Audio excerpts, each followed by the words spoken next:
Cela joue en défaveur de la prestation ou des prestations de plusieurs joueurs.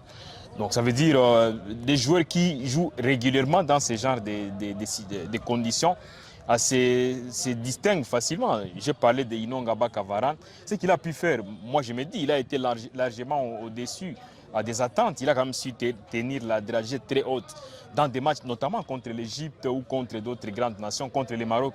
Il est entré, je pense, en cours de jeu après la blessure. Non, c'est celui qui s'est blessé d'ailleurs, avant que Dylan ne vienne ou n'arrive sur l'aire des jeux.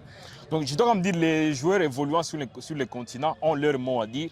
Je vous donne un exemple de la sélection de Sud-Afrique, avec effectivement une équipe qui est bâtie sur le noyau de Mamelodi Sundowns, avec une ossature au moins à plus de 95% constituée de joueurs évoluant au niveau du championnat sud-africain de football. Globalement, moi je me dis, c'est vrai, ce que les Léopards ont fait, c'est une bonne chose, mais quand même, je l'ai dit, et je me dis, c'est vrai, les Léopards se sont battus sur le terrain, mais je continue à le dire, il y a certains joueurs qui évoluent sur le continent qui peuvent faire mieux que ceux qui ont été là. Je l'ai dit ouvertement parce que c'est vrai, les Léopards ont carburé tout au long de la compétition, mais lors, par exemple, du dernier match face à l'Afrique du Sud, certains ont affiché leurs limites.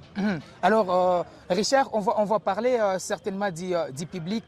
Qui sont ceux-là qui se sont reconvertis en Congolais pour pousser les Léopards tout au long de la compétition? Vous savez, moi, j'ai eu la chance d'arriver un peu tôt en Côte d'Ivoire.